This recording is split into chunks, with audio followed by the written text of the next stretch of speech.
ښځه دې بې پرده نه شي، زما خور دې بې پرده نه شي، زما لور دې بې پرده نه شي. زمونږ د کور خبرې دې څوک بهر ونه کړي. دغه شان د بل مسلمان دپاره هم خوښ یې. ولې د حق ضرور دی؟ نو تاسو غودې که څنګه کار چې کله زنا کوي مؤمن نه وي، کافر چې څو پورې د خپل ورور دپاره هغه سنې خوښ کړي کوم چې د ځان دپاره خوښوي. دې حدیث ته نن سبا نو مسله به یې په پیپ باندې به جګړې کلي کې په پیپ باندې جګړې ډېرې روانې. دا پیپ دې خوا تللی، دا د اوبو دلته تللی، دا دې خوا تللی. په دې چې څو پورې د خپل ورور دپاره هغه سنې خوښ کړي کوم چې د ځان دپاره خوښوي. دې حدیث ته نن سبا انتهایي ضرورت دی زمونږ. په بل روایت کې حدیث راځي، امام نسایي راوړی دی، والذي نفس محمد بيده، په هغه رب مې د قسم د چا په لاس کې چې د محمد صلی الله علیه وسلم ساه ده، لا يؤمن احدكم حتى يحب لاخيه ما يحب لنفسه من الخير. یو سړی د هغه وخته پورې پوره مؤمن نشي جوړېدی چې څو پورې د خپل مسلمان ورور دپاره هغه سنې خوښ کړي کوم چې د ځان دپاره خوښوي د خیر نه. ګوره دا وضاحت پکې ډېر راغی، من الخیر معنی دا شو چې خیر. اوس داسې هم کیدی شي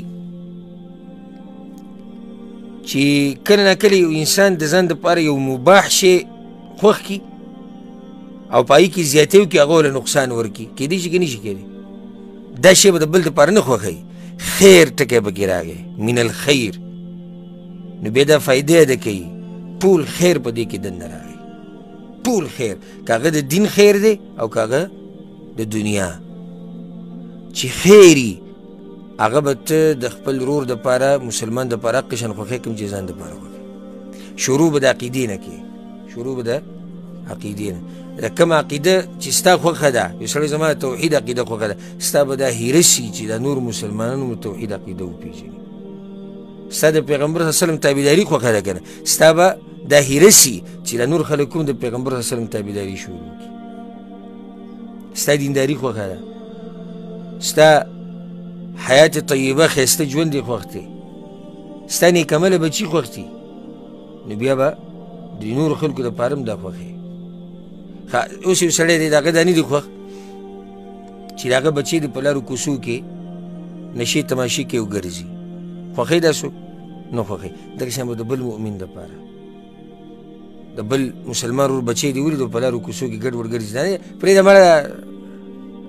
والله که څوک ورته نصیحت هم کوي نن سبا په لارو کوڅو کې ناستي، ملک کې په لارو کوڅو کې او په دوکانونو کې دا هلکان ناستي، د کم عمري او څه کارونه به کوي، نشې تماشې به کوي، دمتوب او سندرې. ډېر لږ وي چې نصیحت ورته وکړي. دا نصیحت چې ورته وکړي دا هغه سړی دی چې په دې حدیث یې عمل کړی، ځکه چې هلته د هغه دا خوښه ده چې زما بچی دې داسې نه وي او زما بچي ته دې هم څوک نصیحت وکړي، نو ځکه دی د نورو هغې ته هم نصیحت کوي. یو سړی یو مؤمن دا خوښوي چې زما د کور د عزت خیال دې وساتلی شي، زما ښځه دې بې پرده نه شي، زما خور دې بې پرده نه شي، زما لور دې بې پرده نه شي، زمونږ د کور خبرې دې څوک بهر ونه کړي. دغه شان د بل مسلمان دپاره هم خوښوي. دا نه چې ته سهار ماښام لیږې د پلاني ښځه ما ته یاره ګډه وډه ښکاري. بازي که نه سپک خلک دا خبرې کوي، د پلاني دا ښځه ما ته ګډه وډه ښکاري، د ده دا خور ما ته ګډه وډه ښکاري، د ده دا لور یاره ما ته ښه نه ښکاري، د ده دا کردار ما ته ښه نه ښکاري.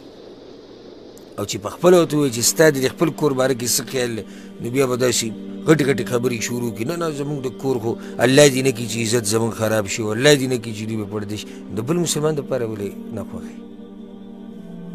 نو د خیر دا کلمه عامه ده، هر قسمه خیر په دې کې دننه هغه راغی.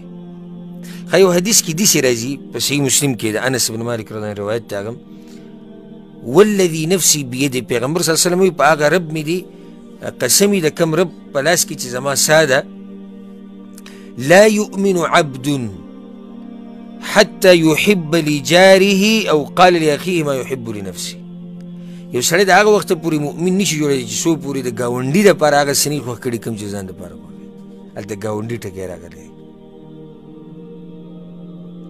ښه نو بیا مرتبې دي، د ورورولۍ مرتبې دي. ورورولي ټوله په یو مرتبه کې نه ده.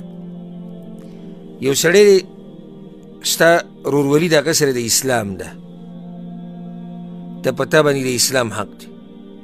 بیا ورورولي د نسب ده، د وینې ده، په تا باندې بل حق دی.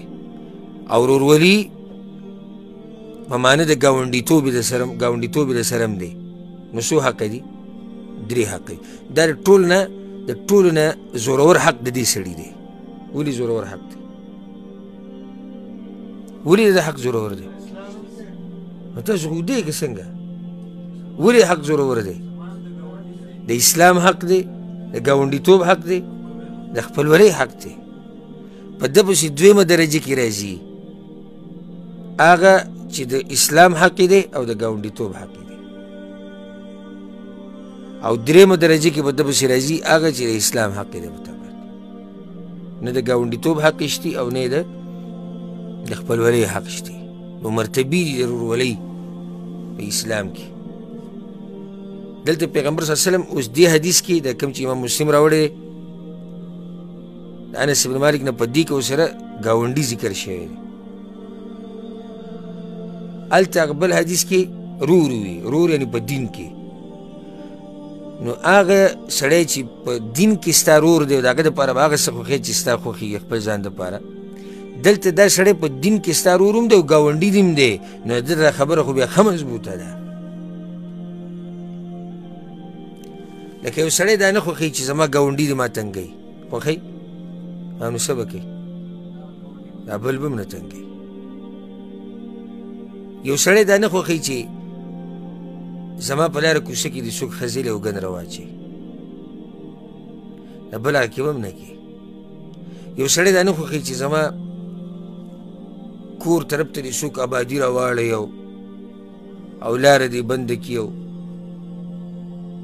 او دا قسمه خبرې لکه ملک کې چې به جګړې روانې اکثر، نو د بل عقیب هم بیا نه کوي. عجیبه د دې بعضو ګاونډیتوب یې سړی چې ویني حیران شي ورته. نو مسله به په پیپ باندې به جګړې، کلي کې په پیپ باندې جګړې ډېرې روانې. دا پیپ دې خوا تللی او دا د اوبو دلته تللی او دا دې خوا تللی، په دې جګړې روانې او به ګاونډي. نو ځکه ما په اوله کې تاسو ته دا وویل د حدیث ته شروع کولو مخکې یا درس ته شروع کولو په وخت کې چې دې حدیث ته نن سبا زموږ ډېر زیات ضرورت دی. دلته پیغمبر صلی الله علیه وسلم دا ووایي چې لا یؤمن، دا سړی مؤمن نه دی. ترجمه خو یې دا ده که نه، دا سړی مؤمن نه دی. نو د دې نه یو فایده راووته چې کله د ایمان نفي کېږي د انسان نه او د یو مسلمان نه، ایمان نفي لکه نه دی مؤمن، چې کله هغه پرېږدي بعض واجبات د اسلام. بیا یې وایم کله د یو مؤمن نه د ایمان نفي کېږي چې کله هغه پرېږدي واجبات د ایمان، خو اصل د ایمان پاتې، اصل د ایمان څه هغه پاتې. لکه ایمان کامل نه دی، ایمان واجب ده هغه برابر نه دی، پوره نه دی، ځکه چې واجب کارونه دې پاتې شوي دي. نو دې ته وایي دا نفي چې کومه راغلې ده، دا نفي د دې بنده نه د هغه ایمان په باره کې شوی دی چې هغه واجب ایمان دی. د واجب ایمان نفي تې شوی ده، خو اصل د ایمان چې د هغه څه دی، اصل د ایمان هغه پاتې دی. لکه حدیث کې راځي پیغمبر صلی الله علیه وسلم وایي لا یزني الزاني حين یزني وهو مؤمن، زناکار چې کله زنا کوي مؤمن نه وي، کافري. یعنی ایمان نفي د واجب ایمان نفي تې شوی ده، اصل د ایمان خو سره شتي که نه. پیغمبر صلی الله علیه وسلم وایي په الله مې د قسمي نه دی مؤمن، په الله مې د قسمي نه دی مؤمن، په الله مې د قسمي نه دی مؤمن. صحابه کرام وایي رسول الله څوک؟ وی الذي لا یأمن جاره بوائقه، هغه سړی چې د هغه د شر نه ګاونډي په حفاظت کې نه وي، دا سړی کافر دی؟ داسې خو څوک نه وي دا کافر دی. کفر خو یو سړی په کفر کې هله واقع کېږي چې هغه کارونه وکړي چې انسان کفر ته وباسي.